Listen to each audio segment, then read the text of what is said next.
Pero antes de entrar en la idea principal, quiero leer nuestro fundamento escritural y por favor, si usted tiene su Biblia, vaya conmigo en la escritura a Santiago capítulo 2 y vamos a leer el versículo 2, repito la escritura, Santiago capítulo 1, versículo 2.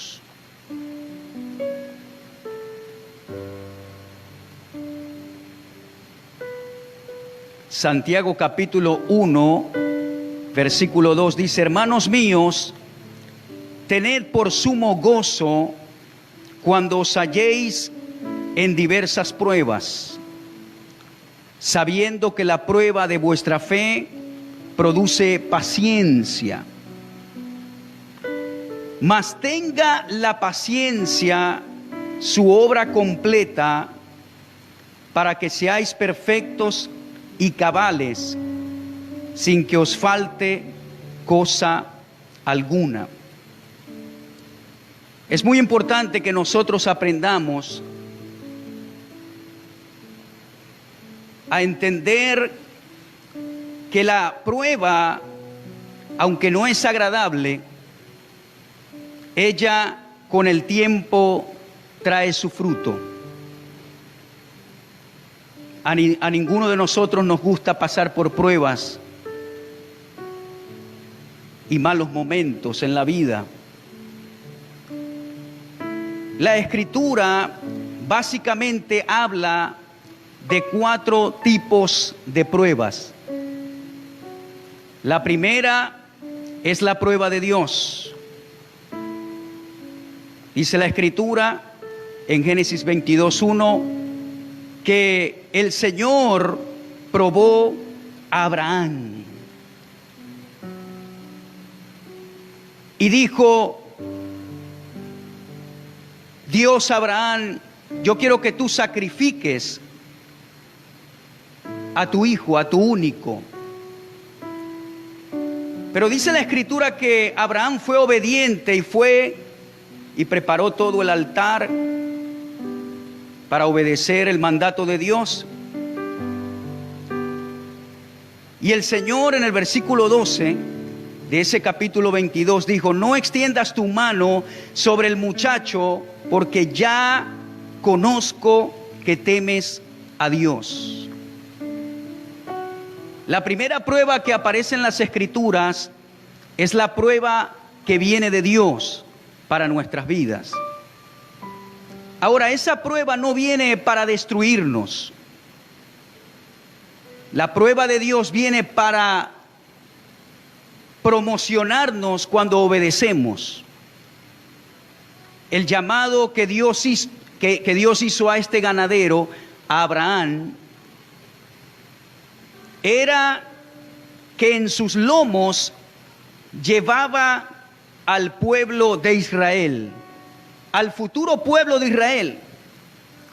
Y Dios no le podía confiar esta misión a cualquiera. Tenía que ser alguien que tuviese 100% su corazón cedido al Señor, a obedecer a la palabra del Señor. Pero dice la Escritura que Abraham creyó a Dios, es decir, obedeció a Dios y le fue contado por justicia. Y ya sabemos el resto de la historia. Un hombre que no tenía hijos, entonces vino a ser llamado padre de muchas naciones, ya a su edad, vamos a decir, a su final de vida, a su tercera edad. Está la prueba de Dios, pero la prueba de Dios viene para eximirnos, para promocionarnos, para delegarnos algo mayor. La prueba de Dios no viene para destruirnos. Dice la Escritura: todo don perfecto desciende de lo alto, del Padre de las luces. Si usted tiene hijos y los ama, ¿verdad que quiere darle lo mejor a ellos? Sin embargo, a veces usted los tiene que probar para que ellos crezcan. No con malas pruebas y destructivas, sino con pruebas que le permitan tener madurez y responsabilidad en la vida. ¿Ve? Para que mi hijo aprenda a manejar, yo tengo que ayudarlo, enseñarlo y facilitarle el carro varias veces para que él vaya aprendiendo. Yo tengo que, como padre, desprenderme del temor de que a él le va a pasar algo y entonces permitir que él maneje y vaya practicando, aunque al inicio cometa varios errores, ¿sí o no? Pero si yo como padre no comienzo a entrenarlo, por supuesto, a la edad adecuada, entonces él nunca va a aprender a manejar. Así es Dios con nosotros. Él, para delegarnos responsabilidades mayores, Él te va a probar en las cositas pequeñas. Por eso es que la Biblia dice, en lo poco me fuiste fiel, en lo mucho te pondré. Si no somos fieles en lo poco, entonces no vamos a calificar para lo mucho. Hay personas que quieren llegar a lo mucho, pero en lo poco no son fieles y no son leales. La fidelidad es el cumplimiento exacto de las cosas, pero la lealtad es tener la actitud correcta cuando estoy siendo fiel. Si tú eres fiel pero no eres leal, no calificas para lo mayor. Es decir, yo puedo ser obediente, fiel a lo que me han encomendado hacer en lo poco, pero si en lo poco no soy leal, Dios no me llevará a lo mucho. Y quizá usted se pregunta, ¿cómo puedo ser leal en lo poco? A través de tus palabras. Si tú haces lo poco a regañadiente, si tú haces lo poco hablando mal de tu autoridad y quejándote todo el tiempo, aunque estás haciendo lo poco, Dios no te podrá llevar a lo mucho. Porque tu actitud es totalmente negativa y Dios no te puede confiar algo mayor. La prueba de Dios va a venir para eximirnos, para promocionarnos. Pero aparte de esa prueba, la Biblia habla de la prueba de Satanás, que califica más como una tentación.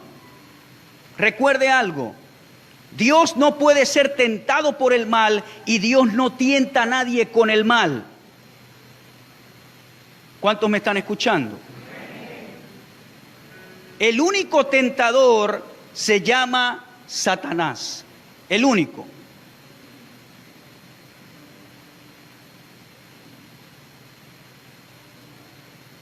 Ve, yo no voy a tentar a mi hijo algo malo, a que haga algo malo. Por ejemplo, yo no le voy a decir, voy a desnudarle a una muchacha a ver cómo él reacciona, porque eso es tentación. Entonces Dios no nos prueba con tentaciones que nos van a hacer caer, porque Él no puede ser tentado por el mal y Él no tienta a nadie con el mal. El único tentador se llama Satanás.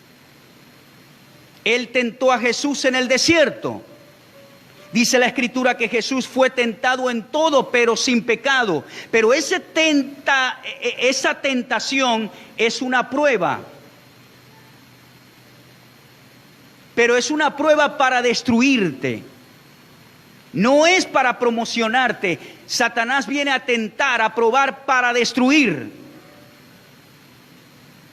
Ahora, la prueba es tan poderosa que aunque venga de Satanás, puede salir a la superficie cosas que tú no sabías que estaban allí adentro de tu vida y en el corazón.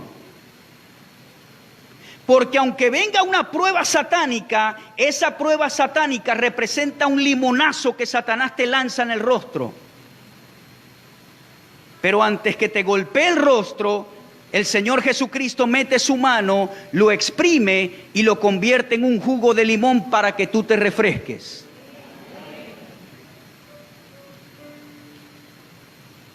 Por eso es que aún cuando viene el enemigo a tentarte, a probarte, tú puedes salir victorioso. Y por eso es que dice la Biblia, para los que aman a Dios, todas las cosas les ayudan a bien. Job es un ejemplo. Si usted ha leído el libro de Job, se da cuenta todo lo que le pasó a Job. Y fue auspiciado por el enemigo, por Satanás. Y a la final, Job se da cuenta de dos cosas que tenía en su vida que no sabía anteriormente, antes de la prueba de Satanás. Número uno, Job tenía temor por sus hijos. Sacrificaba a Jehová, pero lleno de temor para que sus hijos no se desviaran del camino de Jehová. Número dos, Job tenía confianza en su propia justicia. Y por todas las pruebas que pasó, esto fue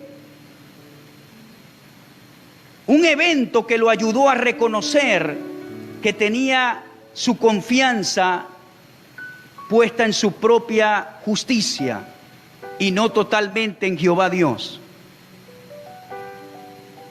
La tentación de Satanás viene para destruir. Y es importante que el creyente esté educado en identificar cuál es la prueba de Dios, cuál es la prueba que viene de Satanás. Porque hay creyentes que cuando ven la prueba de Satanás, le dan gracias a Dios por lo que está pasando. No. Cuando usted identifica que viene una tentación, una prueba de Satanás, usted tiene que reprenderlo y salir de ese enredo donde se encuentra. Y no atribuírselo a Dios. Debemos saber cuándo atribuirle a Dios una prueba. Dios te va a probar para saber tu fidelidad. Dios te va a probar tu obediencia. Dios va a probar tu fe, claro que sí. Pero Dios no trae pruebas tentativas y destructivas a tu vida. Es Satanás. La tentación de José con la esposa de Potifar era una tentación para desviarlo del propósito de Dios. ¿De dónde vino esa tentación? Del mismo diablo. La tentación, la prueba de Jesús en el desierto, ¿de quién vino? De Satanás. El Señor no dijo gracias, Señor, por probarme en el desierto. No, claramente fue de Satanás. Vino para destruir a Jesús y para sacarlo del camino. Entonces usted tiene que identificar cuándo Satanás lo está tentando para sacarlo del camino, para sacarlo del propósito, para sacarlo de su destino. Usted no puede vivir la vida de decir que no, Señor. A veces el diablo viene a atacarte duramente, por días, por semanas. Viene a destruir tu matrimonio, trayendo otras mujeres u otros hombres a tu vida para destruir tu matrimonio. Y usted no puede decir, es Dios que me los está trayendo. No, Señor. A veces Satanás viene a presentar ofertas en la vida para sacarte, para eliminarte del camino, para eliminarte del propósito de Dios.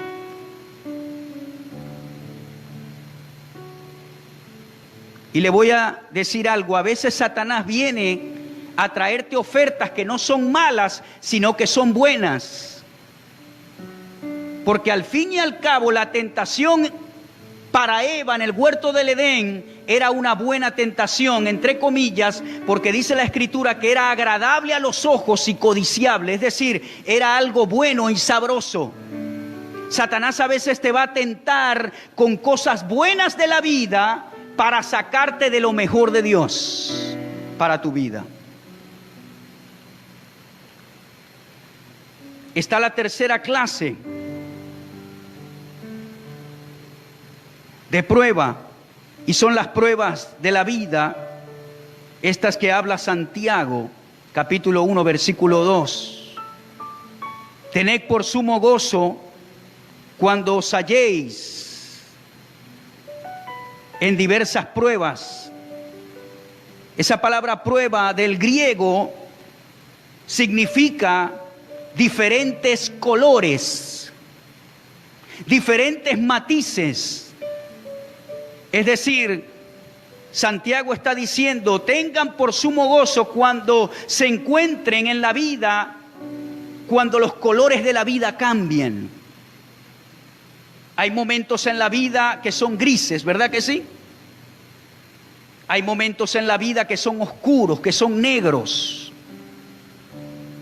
Hay momentos en la vida que cambian de color repentinamente. Hay momentos bonitos que son rosados, azul celeste.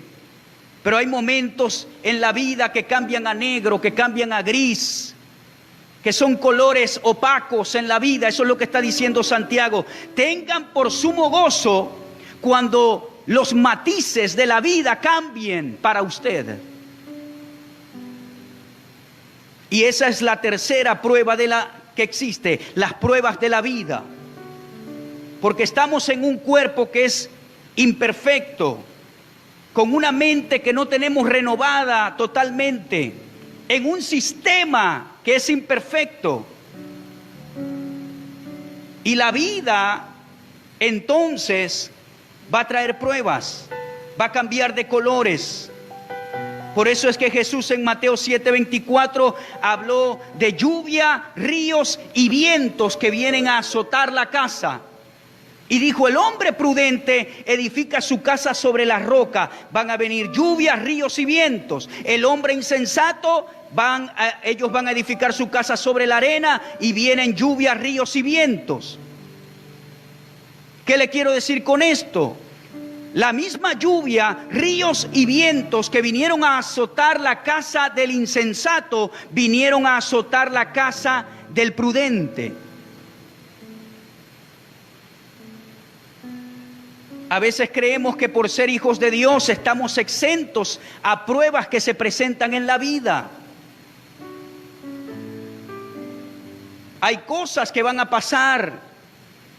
Ahora usted siempre tiene que estar orando, Señor, gracias por tu ángel protector, gracias por tu sangre. Siempre tiene que estar en la jurisdicción correcta de Dios.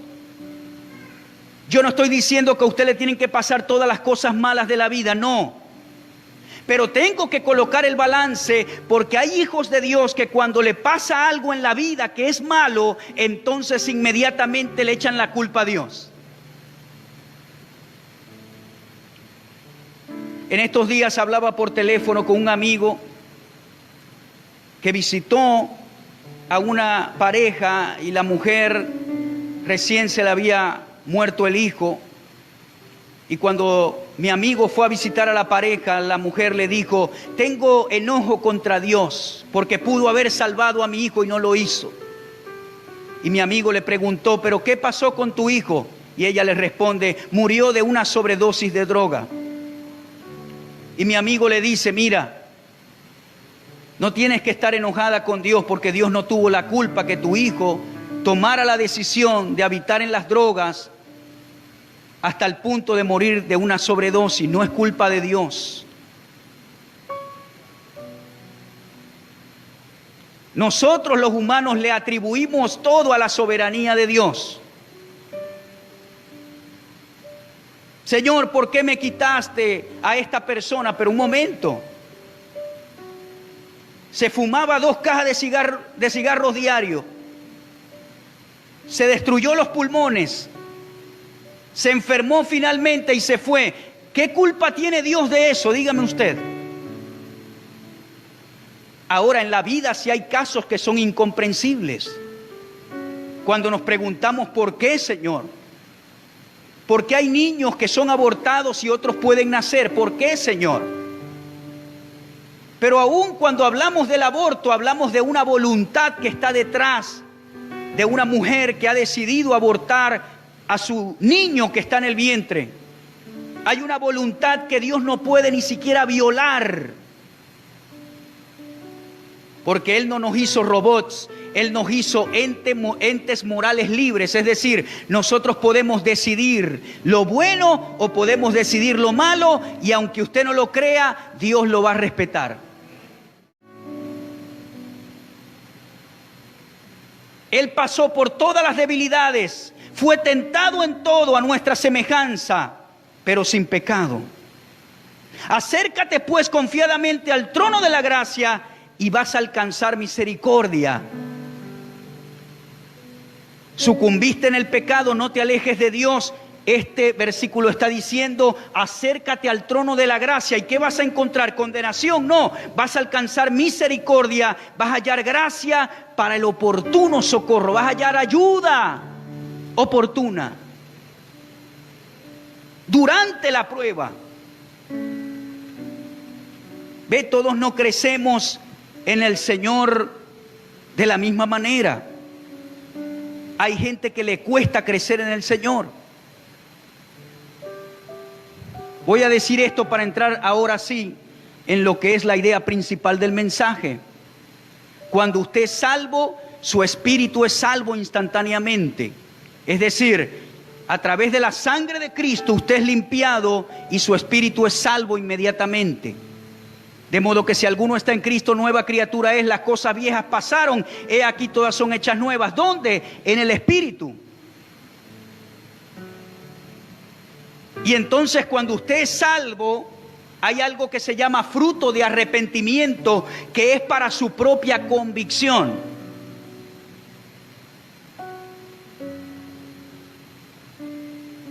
Ya lo que hacía antes ya no me gusta. Con la gente que me asociaba antes, ya no me gusta asociarme. Ahora, desde que acepté a Jesús, parece que una nueva vida iluminó mi ser. Y no es que me obligaron a hacer algo, sino que ahora es como que otra naturaleza arropó mi vida. Eso se llama nuevo nacimiento. Y eso viene de Dios. Y ese es el primer embudo de Dios. Y con ese nuevo nacimiento viene algo que se llama fruto de arrepentimiento. Ya no me agrada hacerlo de antes. Ya no me agrada hacerlo de las tinieblas. Ahora me agrada hacerlo de Dios. Hay otra cosa que se llama fruto por testimonio. Jesús dijo, por sus frutos los conoceréis. El fruto de arrepentimiento es para mi propia convicción de que Dios me salvó. Pero el fruto de testimonio es para yo mostrarle al mundo que Jesús me salvó a mí. Ahora hay algo que se llama el fruto del Espíritu, que encontramos en Gálatas capítulo 16, versículos 22 en adelante. Fruto de arrepentimiento, fruto por testimonio. Pero hay algo que se llama fruto del Espíritu. Gálatas capítulo 5, versículo 22. Mas el fruto del Espíritu es amor, gozo, paz, paciencia, benignidad, bondad, fe, mansedumbre, templanza. Contra tales cosas no hay ley. Vamos a leer el versículo 16. Digo pues, andad en el Espíritu y no satisfagáis los deseos de la carne, porque el deseo de la carne es contra el Espíritu y el del Espíritu es contra la carne, y estos se oponen entre sí para que no hagáis lo que quisiereis. Pero si sois guiados por el Espíritu, no estáis bajo la ley. Y dice, y manifiestas son las obras de la carne, que son adulterio, fornicación, inmundicia, lascivia, idolatría, hechicerías, enemistades, pleitos, celos, iras, contiendas, disensiones, herejías, envidias, homicidios, borracheras, orgías y cosas semejantes a estas. Todo lo que tiene que ver con las manifestaciones de la carne. Pero aquí entramos en la idea principal.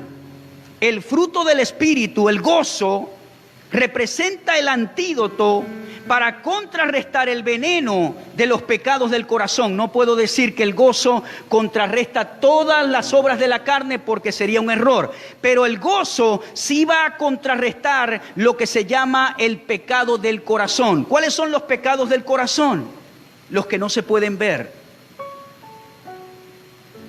Las obras de la carne indican muchas: idolatrías, hechicerías, adulterio, fornicación, cosas que se pueden ver con los ojos físicos. Ay, mira, dejó a la esposa por otra. ay, mira, lo encontré haciendo esto y haciendo lo otro. Son pecados que se pueden ver, pero el gozo te va a proteger contra los pecados del corazón. ¿Cuáles son los pecados del corazón según esta escritura? Hay varios. Están los pleitos, los celos, la ira, la contienda y las disensiones. Estos son pecados que no se pueden ver. Los quiero repetir.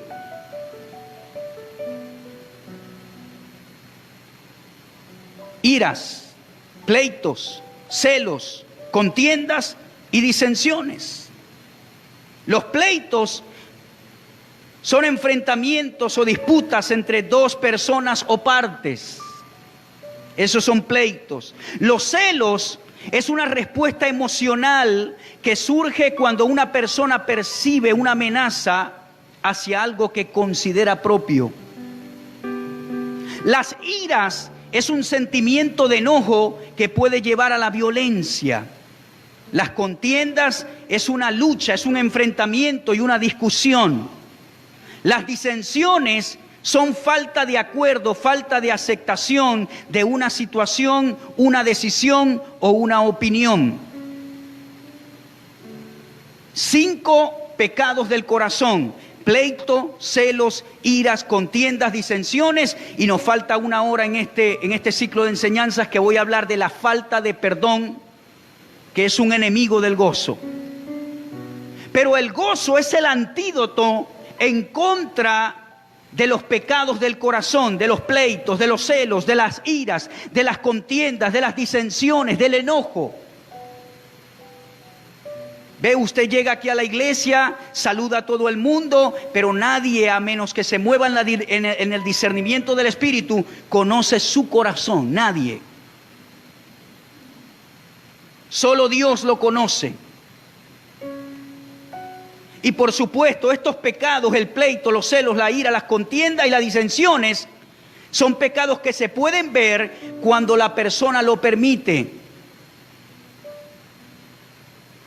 Pero el problema de la gente que habita en los pecados del corazón es que estos pecados los manifiesta cuando está en privado o con la gente de su confianza. Usted casi nunca ve a alguien venir acá. Hay hermanitos que son tan carnales que ni en las iglesias las respetan. Y cuando llegan a la iglesia, igual dejan salir la ira, el pleito, la contienda. No les interesa nada. Pero vamos a hablar de una persona que se controla. Llega a la iglesia, saluda a todo el mundo. Bendecido, bendecida. Wow, ese hermano sí luce espiritual, ¿verdad que sí? Habla bonito, dice cosas bonitas, predica bonito, canta bonito, saluda bonito, se viste bonito. Nadie sabe que dentro de ese corazón hay pleito, contienda, disensiones. Solamente el que lo sabe es la esposa y los hijos. Dios, los ángeles, los demonios y el diablo, más nadie.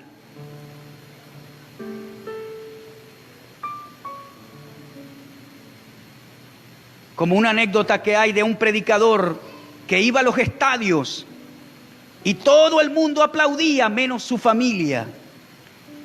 Porque los hijos decían, pero papi, no es así en la casa, mamá.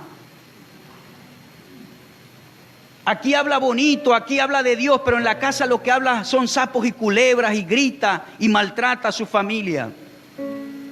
Por eso es que su primer ministerio es la familia, no la iglesia, la familia. Amén. Y el gozo nos va a proteger de los pecados del corazón. Es un antídoto contra estos pecados que nos dañan tanto, hermano querido. ¿Sabe lo que daña la ira? ¿Sabe lo que daña el enojo? ¿Sabe lo que daña la contienda, la disensión, el pleito? Cuando una persona no habita en el gozo de Dios, siempre está peleando, siempre está iracundo, siempre está enojado, siempre está buscando pleito, siempre está buscando problemas. Porque esa persona tiene que reemplazar el gozo por una de estas manifestaciones de la carne. Y si usted estudia bien Gálatas 5, 16 al 24, se da cuenta que cada fruto es un antídoto para contrarrestar una obra de la carne. Pero cuando no escogemos el lado correcto del fruto del Espíritu, automáticamente vamos a fluir en una obra de la carne. Si no estamos en gozo, vamos a fluir en pleito, en celo, en ira, en contienda, en disensiones. ¿Cuántos me están escuchando? La contienda no es de Dios, hermano. A mí no me gusta la contienda. Los que me conocen bien saben que yo no soy una persona de pleito, de contienda. Porque la contienda trae confusión donde quiera que esté, en la casa, en la iglesia, en el trabajo. Usted ve, la persona que es contenciosa siempre levanta polvos y alborotos. Y de una cosita pequeña hace un fuego grande. Hay casas que están llenas de contienda, que usted entra en esa casa y ¡bum!, sale un viento que le echa hacia atrás de tanta contienda que hay.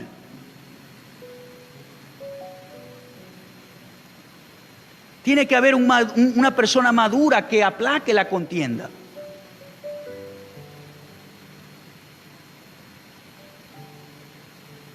Hermano, tenemos que ser renovados en la mente.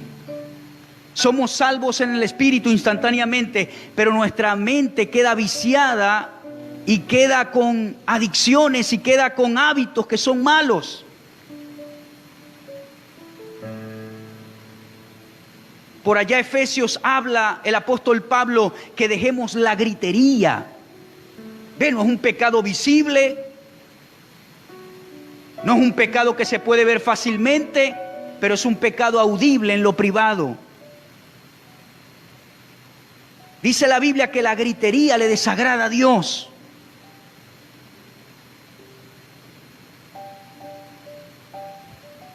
Grita para acá, grita para allá, todo es una gritería.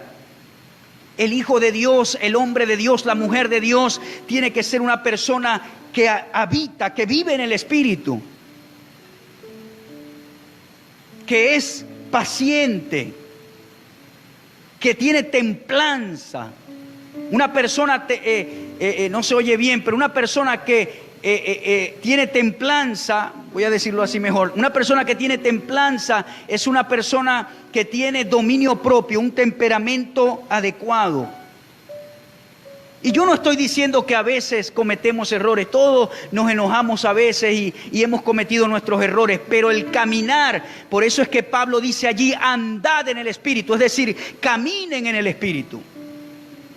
No caminen en la carne, caminen en el Espíritu.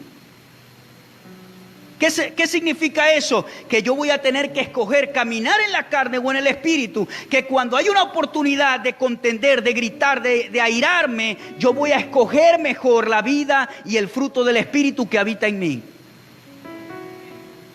¿Cuántos han hecho algo y dicho algo que después se arrepienten de haberlo hecho?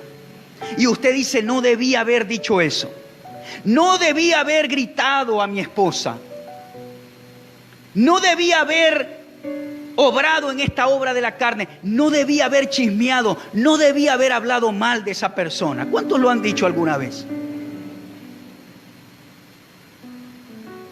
Usted tiene que llegar a tal punto de redarguir en su espíritu que si habla mal de alguien, el espíritu inmediatamente le diga, no debiste hablar mal de tu hermano.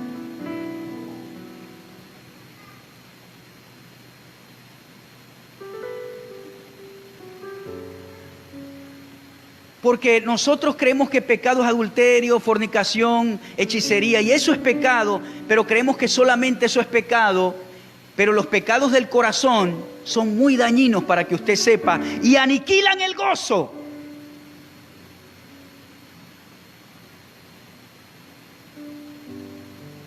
Se va el gozo y usted se la mantiene bravo, enojado. Ve fallas en todo el mundo, todo el tiempo. Ve a alguien y le ve las fallas, todas las fallas que tiene, pero yo soy santo. Si usted está habitando en eso, está caminando en la carne, en las manifestaciones de la carne. Hay gente que es pronta para juzgar a los demás. Eso es una obra de la carne. Hay gente que tiene lentes solo para criticar. Ven a alguien y de una vez le hacen un rayo X para criticarlo. Eso no es de Dios.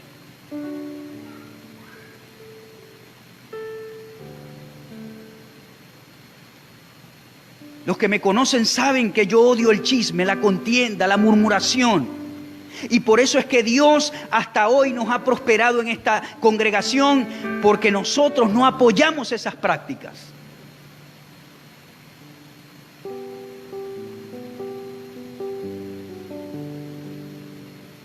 A mí ni siquiera me llegan los chismes, rara la vez que me lleguen, porque Dios sabe que yo no soy chismoso, ¿vale?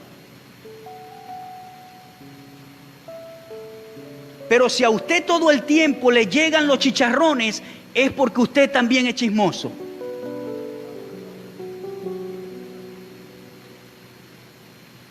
Ahora hay problemas que le van, a nosotros como líderes nos van a llegar problemas, porque donde hay gente hay problemas. Yo no estoy hablando de eso. Hay problemas que resolver.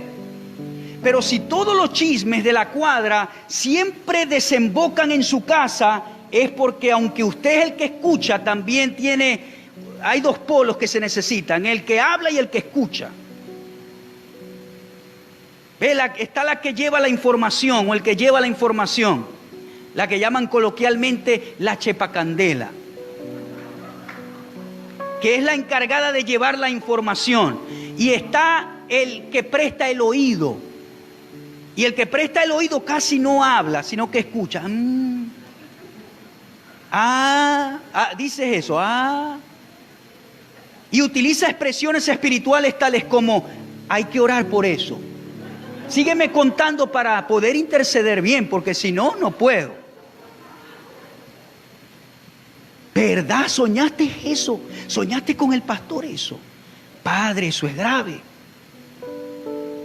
Eso es que está en esto y esto, y sacan las conclusiones rápido. Y soñaste eso con tal hermano. Y cuando hacemos eso no nos damos cuenta que estamos caminando en la misma carne y que eso aleja el gozo de nuestra vida.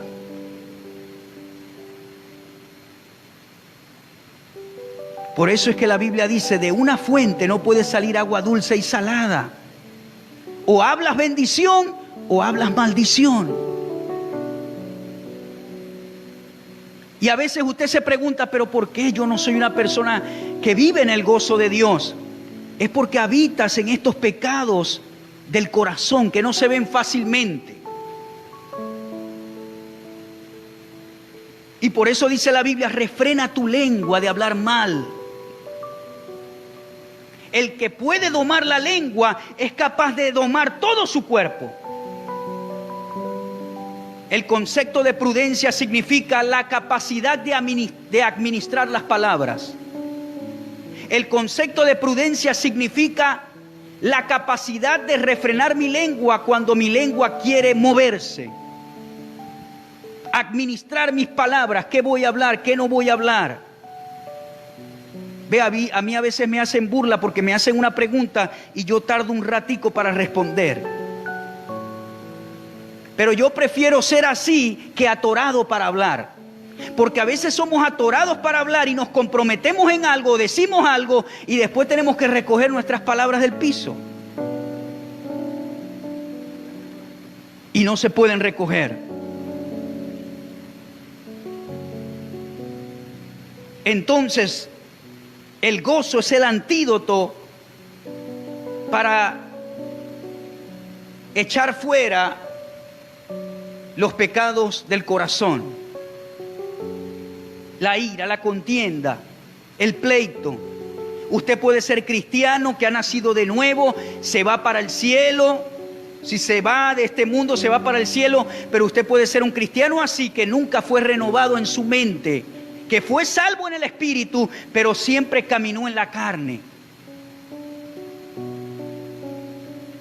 Y eso, si empeora, le puede costar su salvación.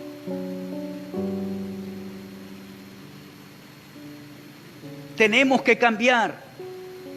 Las mujeres en los hogares cambien su manera de hablar,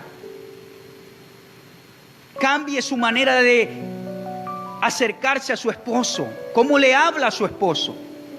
Lo trata como un peón, como un esclavo, como si usted fuera la cabeza del hogar. Usted, esposo, ¿cómo trata a su esposa?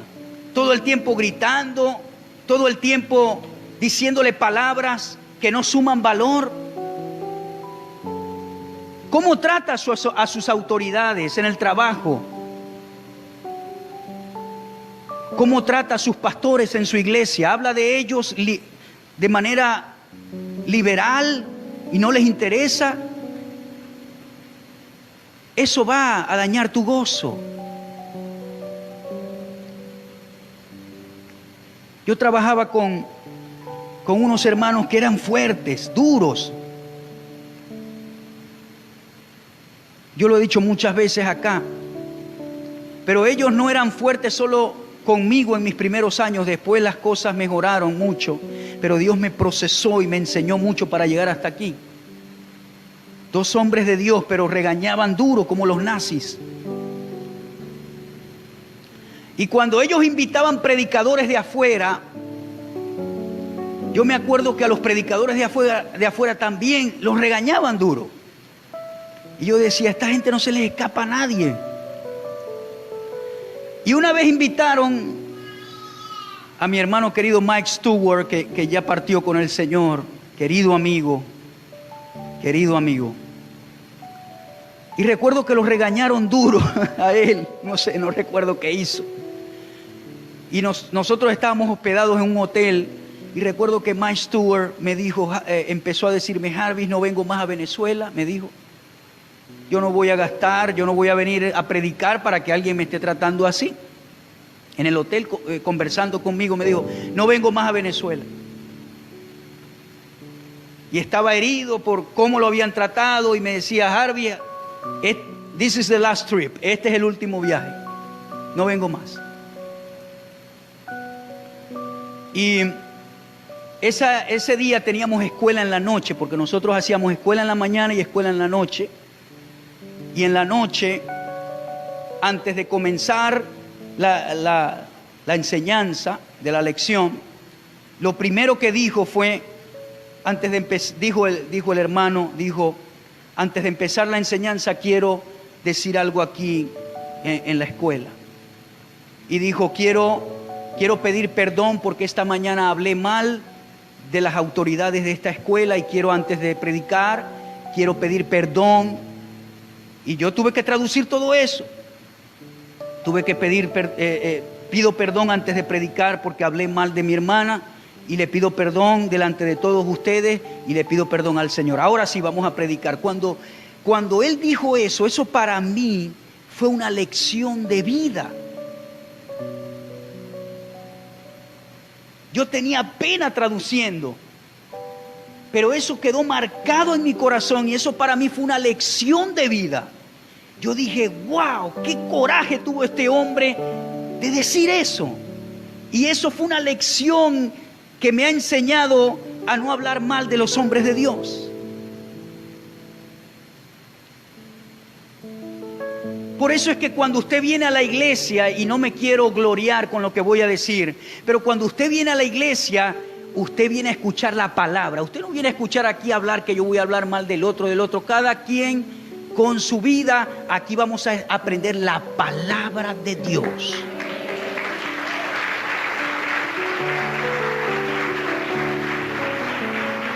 Aquí yo quiero que cuando usted salga con una palabra en su corazón, con una enseñanza, que el Espíritu trató con usted, que el Señor le renovó, que el Señor le fortaleció si vino débil, que el Señor le sanó si vino enfermo, que el Señor le salvó si vino perdido.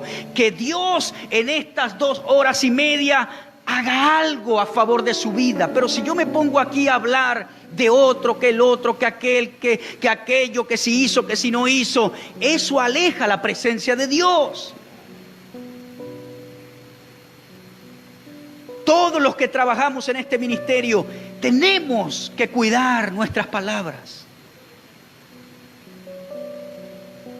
para que la bendición de Dios fluya, hermano, en su casa, en su vida, donde quiera que usted esté.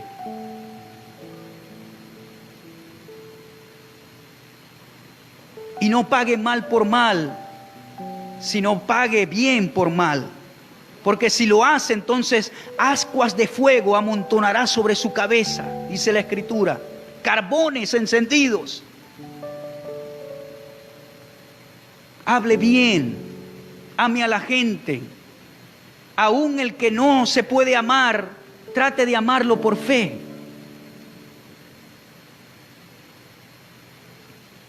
Pero hable bien, porque eso le va a catapultar para que el gozo de Dios esté en su vida continuamente. Leo unas escrituras y vamos finalizando. Proverbios 30:33, porque batiendo la leche se saca mantequilla, y apretando la nariz sale sangre, y forzando la ira se produce contienda. ¿Cómo se produce la contienda? Forzando la ira. Proverbios 18:6, los labios del necio provocan contienda y su boca llama a los golpes. Su boca llama a los golpes. Proverbios 15:18, el hombre irascible suscita riñas, pero el lento para la ira apacigua las contiendas. Proverbios 18:19, el hermano ofendido es más difícil de ganar que una ciudad fortificada, y las contiendas son como cerrojos de fortaleza. Por eso es que cuando yo sé que un hermano está ofendido, yo no lo visito. Porque dice la Escritura que el hombre ofendido, el hermano ofendido, es muy difícil de ganar, más difícil que una ciudad fortificada, y las contiendas son como cerrojos de fortaleza. Y va una persona y le habla mal de lo que le pasó. Y va la otra y le habla mal. ¿Viste lo que me pasó? ¿Viste lo que me hicieron? Y va otro y le dice, ¿viste lo que me hicieron? Porque está ofendido. Hay personas que se ofenden y creen que tienen el derecho de hablar mal. No, tu ofensa te va a llevar de mal en peor.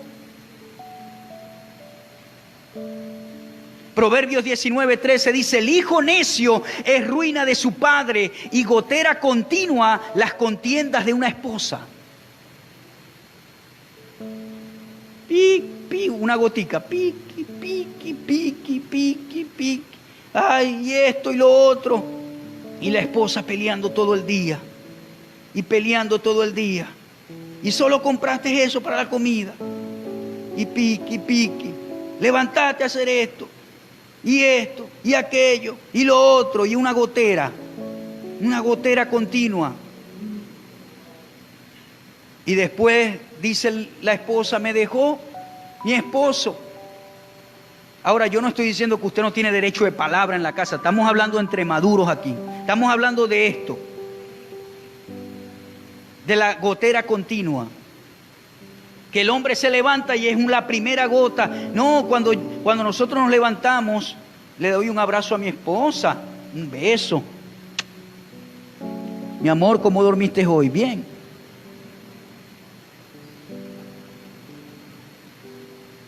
Le da un abrazo. Dicen los expertos que los abrazos destilan en el cuerpo hormonas, segregan hormonas que relajan, que ayudan a comenzar el día. Dele un abrazo a su esposo, a su esposa. Pero el hombre se levanta, ve que no hay desayuno. Ay, eso es terrible. La comida del gato no hay. Esto va de mal en peor. Leí en las redes que tal, que lo otro, que... Y usted se levanta, parece que le cae un saco de cemento aquí. La primera hora es la más agradable del día. Abrace a su esposa, abrace a su esposo.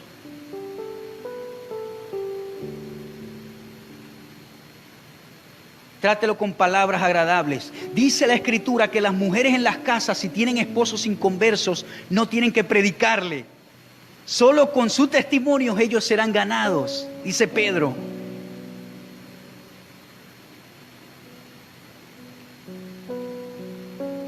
Santiago 4, 1 y 2. ¿De dónde vienen las guerras y los conflictos entre vosotros? ¿No vienen de vuestras pasiones que os combaten en vuestros miembros? ¿De dónde vienen todos estos pleitos? De las pasiones desordenadas, de las áreas no renovadas. Segunda de Timoteo 2:24, el siervo del Señor no debe ser rencilloso, sino amable para con todos. Ve, el siervo de Dios no debe ser rencilloso. Donde quiera que va busca pleito. No, Señor. Eso no es de un siervo de Dios.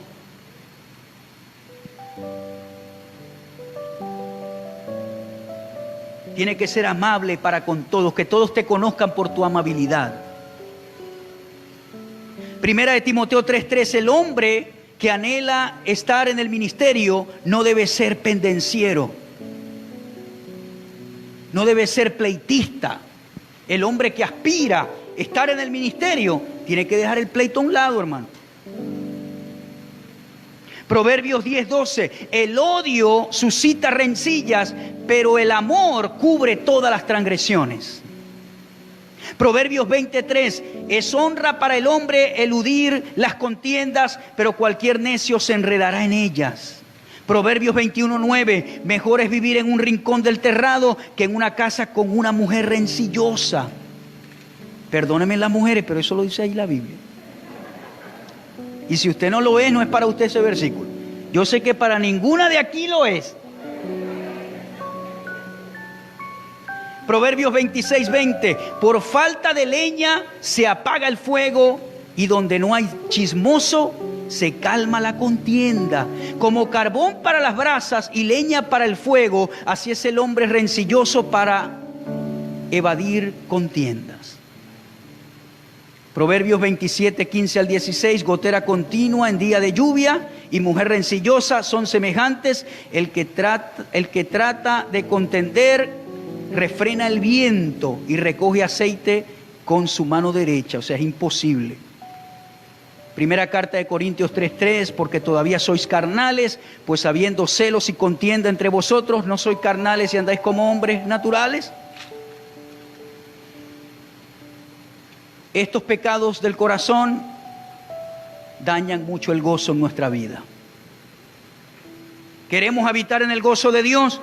Vamos a comenzar a limpiar nuestro corazón. Y eso es lo que yo quiero que le diga al Señor hoy antes de irse. Señor, muéstrame los pecados que son ocultos. Así dijo David. A veces creemos que estamos, intachables, santicos, y resulta que el corazón lo tenemos lleno de enojo, de ira. Hablamos mal todo el tiempo del gobierno, que esto, que lo otro, que así es que me tienen. Y esa amargura usted la va metiendo en el corazón y no sabe que eso le roba el gozo. El gozo del Señor es mi fortaleza. Amén. ¿Cuántos pueden decir eso conmigo? El gozo del Señor es mi fortaleza. Póngase de pie un minuto. Usted que está en su casa, diga eso.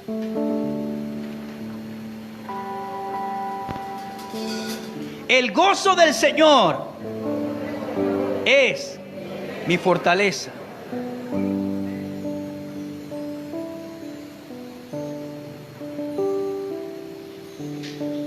El gozo del Señor, dígalo, es mi fortaleza. Una vez más, el gozo del Señor es mi fortaleza.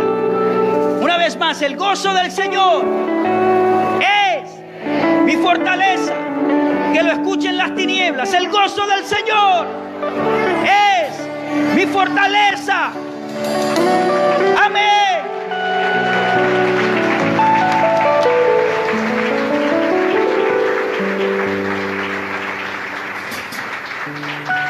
Que haya un rompimiento de gozo hoy para ti.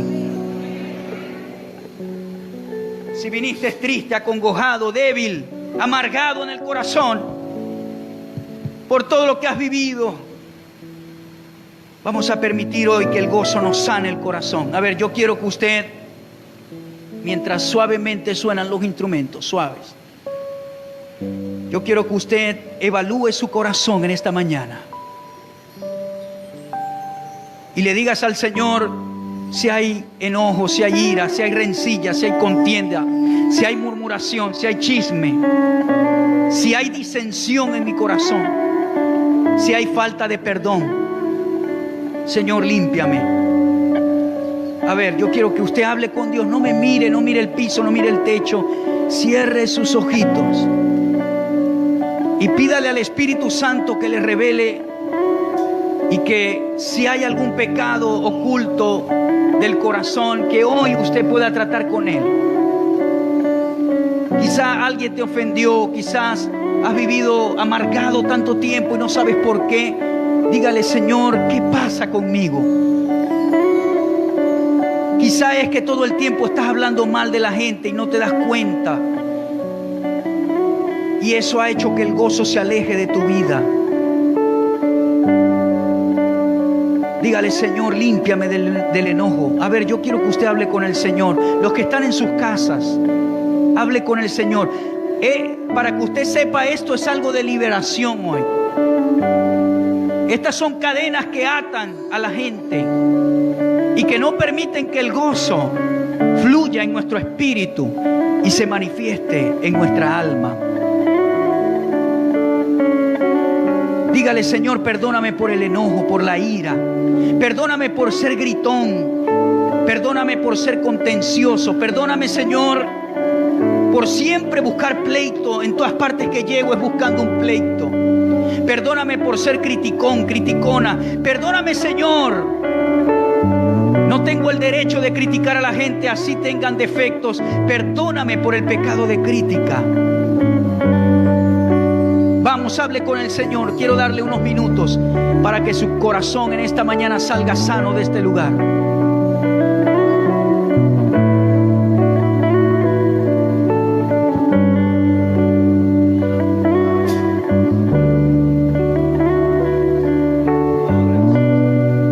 Vamos, unos minutos.